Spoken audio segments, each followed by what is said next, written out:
The difference between building products that institutions actually want versus building products that crypto enthusiasts think institutions should want has never been more stark. And it's playing out in real time across the blockchain industry in ways most retail investors completely miss. We're in February 2026, and while some blockchain projects are celebrating their latest NFT marketplace or retail trading feature, Ripple just dropped an institutional DeFi roadmap that reveals something most people in crypto have fundamentally misunderstood for years. The institutions aren't coming to use what we built. They're coming when someone builds what they actually need. And the gap between those two things is absolutely massive. Ripple published their institutional DeFi blueprint on February 6, 2026. And if you read between the lines, it's not actually about decentralized finance in the way retail crypto people think about DeFi. It's about solving problems so mundane, so boring, so unglamorous that most crypto developers would never even think to address them because they don't sound revolutionary or exciting enough to pitch at conferences or promote on social media. We're talking about problems like reconciling databases in real time without hiring armies of auditors. We're talking about getting access to overnight lending markets outside of traditional banking hours. We're talking about moving funds between accounts on weekends when legacy rails are completely shut down. These aren't the kinds of problems that generate viral tweets or get retail investors excited, but they're the problems that cost financial institutions billions of dollars annually in inefficiency, friction, and missed opportunity. Here's what most retail crypto investors don't understand about how enterprises actually evaluate technology. They're not looking for revolutionary moonshot innovations that completely transform everything overnight. They're looking for incremental improvements to existing workflows that reduce costs, eliminate friction, and create measurable ROI without requiring them to tear down and rebuild their entire operational infrastructure. When a blockchain evangelist walks into a boardroom and says, your entire legacy system is obsolete and you need to rebuild everything from scratch on decentralized rails, the response isn't excitement. It's immediate rejection because enterprises don't make those kinds of wholesale transitions. They make gradual, measured adoptions of new technology that integrates with existing systems and delivers value at each stage. The genius of Ripple's approach, which is finally becoming clear in 2026 after years of groundwork, is that they've built on-ramps for institutions that meet them exactly where they are, rather than demanding they leap to where crypto thinks they should be. Let me give you a concrete example from the institutional DeFi roadmap that illustrates this perfectly. The XLS 6566 lending protocol, launching later in 2026, enables on-ledger credit markets with pooled liquidity through single asset vaults and fixed-term loans with automated repayment schedules. Now, if you're a DeFi native, that sounds basic. We've had lending protocols for years. But here's the critical difference. Traditional DeFi lending is over-collateralized, anonymous, and operates with risk models that are completely unacceptable to regulated financial institutions who have legal obligations around know your customer requirements, anti-money laundering compliance, and credit risk management. Ripple's lending protocol keeps the underwriting and risk management off-chain, where institutions already have mature, audited, legally compliant processes that their risk committees have approved and their regulators have signed off on. The loan contracts and settlement mechanics live on ledger, where they benefit from blockchain's transparency, immutability, and 24/7 availability, but the credit decisions happen through traditional institutional processes. This hybrid approach sounds like a compromise to crypto purists who want everything on-chain and fully decentralized, but it's exactly what enables institutional adoption because it doesn't require banks to abandon decades of risk management infrastructure and regulatory relationships just to access blockchain efficiency. Evernorth, an institutional asset manager, publicly announced they're preparing to use the XLS66 lending protocol to generate yield on their XRP holdings. Their chief business officer explicitly called this a potential multi-billion-dollar annual yield opportunity for institutional capital that's currently sitting idle because traditional overnight lending markets have limited hours, high friction, and capital requirements that lock up liquidity unnecessarily. Think about what that means. This isn't a crypto-native company experimenting with DeFi. This is a traditional institutional player who evaluated blockchain lending infrastructure and determined it solves real business problems around capital efficiency and treasury management in ways their existing systems cannot match. That's adoption driven by utility, not speculation. The permissioned DEX launching in Q2 2026 represents another example of meeting institutions where they are. XRPL already has a native decentralized exchange that's been operating for years with order book functionality and automated market maker liquidity pools. But traditional DEX are completely permissionless, meaning anyone can participate anonymously which creates massive compliance headaches for regulated institutions that have legal obligations to verify counterparties. The permission DEX uses credential-based access and domain restrictions to gate participation by verified entities, allowing institutions to trade tokenized assets, execute foreign exchange, and access decentralized liquidity while maintaining full KYC and AML compliance that satisfies their legal and regulatory requirements. This might sound like it defeats the purpose of decentralization to crypto purists, but institutions don't care about ideological purity around permissionless systems. They care about reducing counterparty risk, increasing capital efficiency, accessing 24/7 markets, and doing all of this within regulatory frameworks that keep them compliant and out of legal trouble. The permissioned DEX gives them blockchain's operational benefits without requiring them to violate compliance obligations or adopt risk models their regulators would immediately reject. That's the difference between building for crypto ideology and building for institutional reality. Now let's talk about something that sounds incredibly boring but matters enormously for institutional adoption. 24/7 settlement availability. Traditional financial markets operate on business days during business hours. If you need to move funds between accounts at 6 p.m. on Friday evening or at any point during the weekend, you literally cannot do it through traditional banking rails until Monday morning when markets reopen. For institutions managing billions in assets across multiple jurisdictions with different time zones and different market hours, this creates constant friction, missed opportunities, and operational complexity. You need to have funds pre-positioned in specific accounts before market close to access overnight lending markets or repo facilities, because if you miss the window, your capital sits idle earning nothing until the next business day. Blockchain networks operate 24/7 without holidays, weekends, or business hours. Transactions settle instantly regardless of whether it's Tuesday afternoon or Saturday at midnight. For treasury managers at multinational corporations trying to optimize capital efficiency across dozens of entities in different countries, that availability is transformative. It means they can dynamically rebalance liquidity in real time based on actual needs, rather than having to forecast days in advance and hope they position funds correctly before markets closed. It means they can access overnight lending whenever they need it, rather than being locked out for 60+ hours every single weekend. These operational improvements don't sound revolutionary, but they translate directly into millions or billions of dollars in improved capital efficiency for large institutions. The confidential transfer feature launching in Q1 2026 addresses another enterprise requirement that most retail crypto projects ignore entirely: privacy. Not privacy for illegal activity or money laundering, but legitimate business privacy around commercially sensitive transactions. When a corporation executes a large acquisition, restructures debt, or makes a strategic treasury move, they don't want that information publicly visible on a transparent blockchain where competitors, analysts, and the market can see it in real time.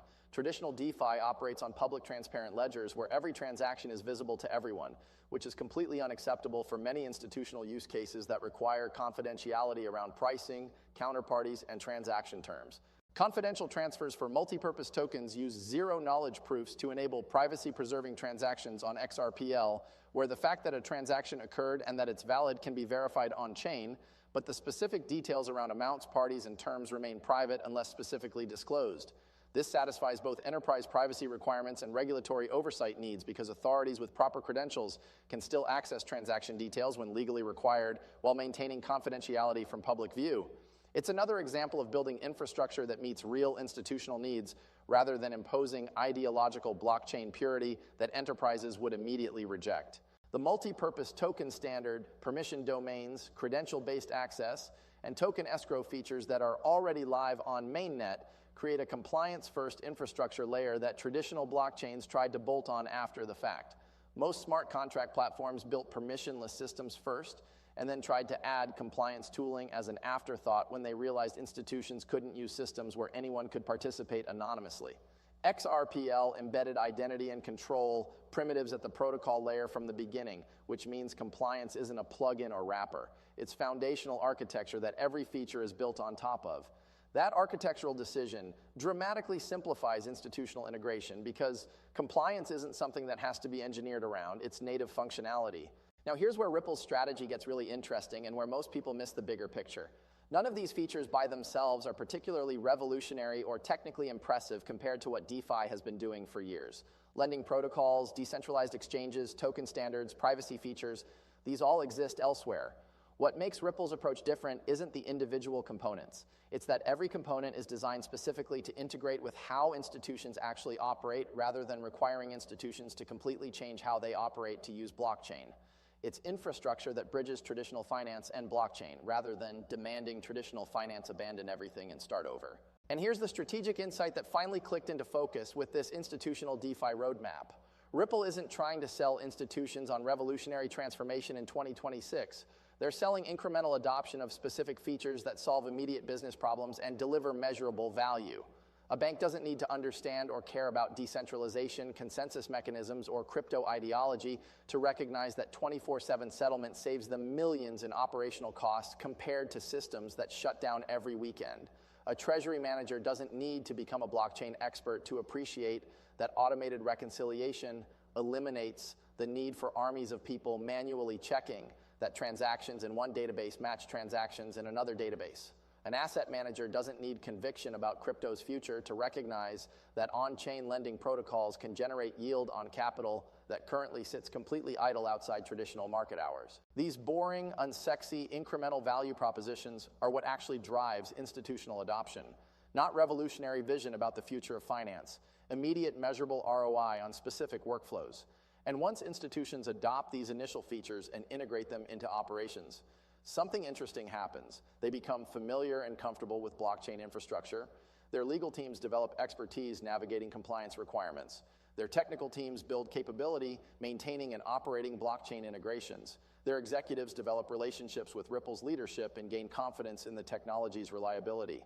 All of this creates switching costs and relationship stickiness that makes Ripple the natural first call when those same institutions are ready to explore more advanced blockchain applications. This is what David Schwartz, Ripple's chief technology officer, has been describing when he talks about institutions getting hooked on simple blockchain applications first, then gradually expanding into more sophisticated use cases over time.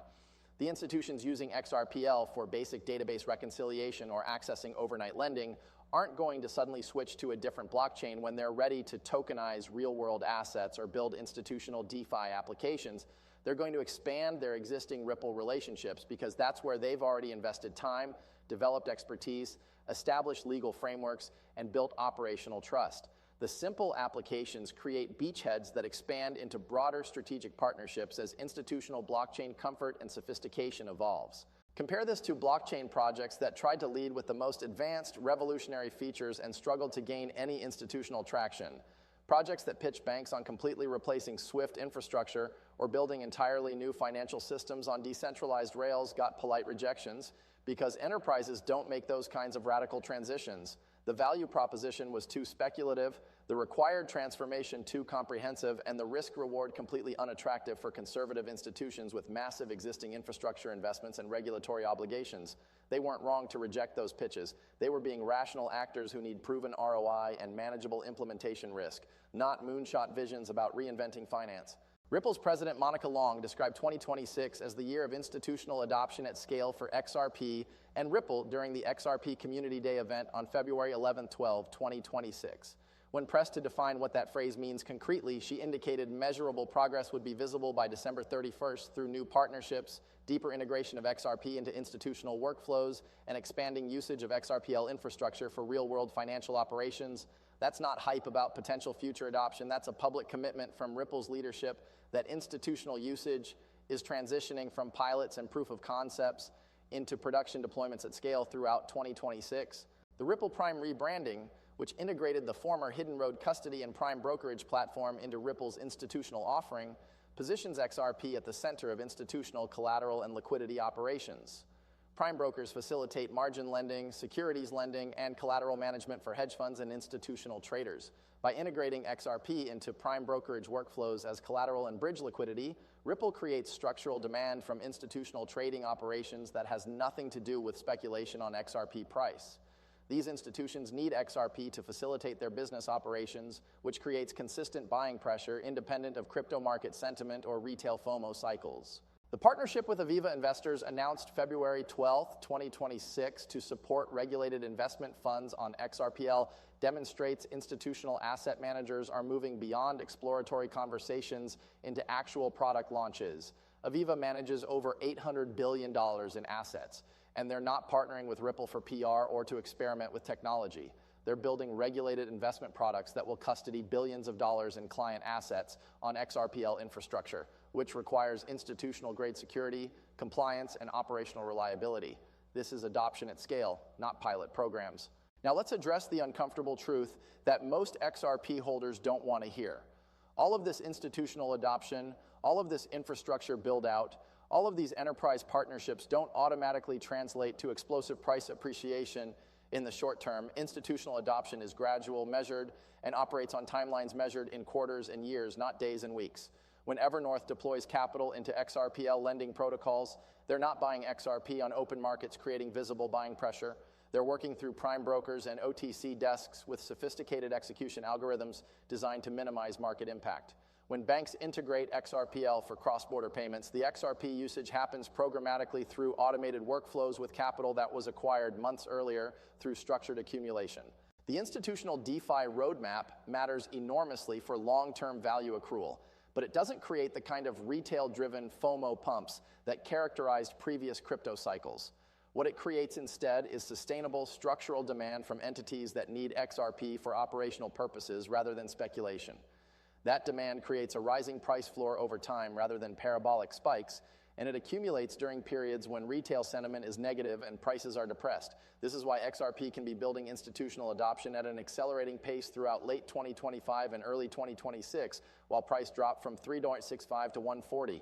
The institutional buying provides support preventing catastrophic collapse, but it doesn't create explosive rallies until accumulated adoption reaches critical mass and retail sentiment shifts.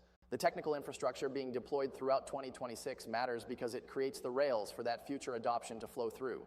The XLS 6566 lending protocol, permissioned DEX, confidential transfers, smart escrows, credential-based access, and institutional developer tools represent foundational building blocks that enable increasingly sophisticated financial products. Once a bank successfully uses XRPL for simple payment reconciliation, they can expand into overnight lending. Once they're comfortable with lending, they can explore tokenized asset issuance. Once they're issuing tokenized assets, they can trade those assets on permissioned DEX infrastructure. Each use case builds on previous functionality and creates network effects that make the ecosystem stickier and more valuable. XRP's role as protocol-level bridge currency means every transaction, regardless of purpose, burns a small amount of XRP for fees and requires XRP reserves for account functionality. As institutional activity scales from millions to billions to eventually trillions of dollars flowing through XRPL infrastructure, that constant XRP consumption creates deflationary pressure and structural scarcity that supports long-term value appreciation. Unlike speculative tokens where demand is purely driven by trading and price speculation, XRP has utility-driven demand that grows with adoption regardless of market sentiment. That fundamental difference between utility tokens and speculative assets is why institutional adoption matters so much even when short-term price action doesn't reflect it. The Ripple USD stablecoin, growing from $72 million at launch in December 2024 to $138 billion by February 2026, represents 1,800% growth in 14 months. And that growth is almost entirely institutional rather than retail. Institutions use RLUSD as high-quality collateral, as a settlement vehicle for cross-border transactions, and as liquidity within XRPL's decentralized exchange. Every RLUSD transaction generates XRP demand for fees and reserves. Every institution holding RLUSD becomes embedded in XRPL infrastructure, which creates lock-in effects that make them natural users of expanded institutional DeFi features as they launch. RLUSD isn't just another stablecoin, it's Ripple's on-ramp for bringing institutional dollar liquidity onto XRPL infrastructure, where it can access all the institutional DeFi features being deployed. The EVM sidechain bridged via Axelar launching throughout 2026 opens XRPL to Solidity developers and Ethereum-based applications while maintaining connection to XRPL's liquidity, identity features, and XRP utility. This matters because the developer ecosystem on Ethereum is orders of magnitude larger than XRPL's native developer community, and many DeFi applications and protocols are built using Solidity and Ethereum tooling. The EVM sidechain allows those developers and applications to deploy on XRPL without learning new languages or rebuilding from scratch, dramatically expanding the potential application layer that can benefit from XRPL's institutional infrastructure while driving XRP demand through bridge mechanics and fee burning. The institutional DeFi portal launching in February 2026 provides a unified interface for institutions to explore tokenization, lending, payments, and other XRPL features without requiring deep technical expertise. This matters because institutions evaluating blockchain adoption don't want to navigate GitHub repositories and technical documentation. They want polished, professional interfaces with clear explanations of business value, compliance features, and integration requirements. The portal lowers barriers to institutional exploration and evaluation, accelerating the funnel from awareness to pilot to production deployment. Here's the bottom line that retail investors need to understand.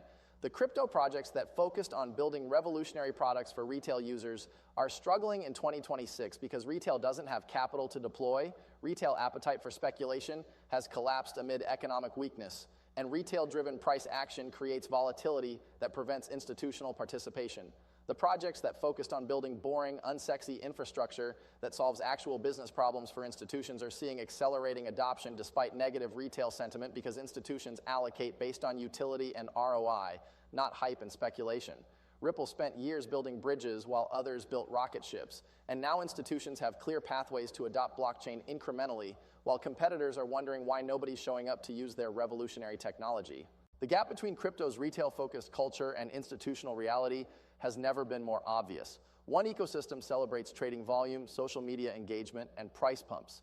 The other ecosystem values compliance frameworks, operational reliability, and measurable cost savings. Ripple chose to build for the latter, while most of crypto chased the former, and that strategic decision is paying dividends in 2026 as institutional adoption transitions from conversation to implementation. Whether retail investors recognize this divergence or continue expecting institutional adoption to look like retail FOMO cycles will determine whether they position correctly for the next phase of this market. The institutions are coming, but they're coming on roads Ripple built specifically for them, not the rocket ships everyone else constructed. This analysis is for informational purposes only and should not be considered financial advice. Cryptocurrency markets are highly volatile and speculative. Always conduct your own research and understand your risk tolerance before making investment decisions.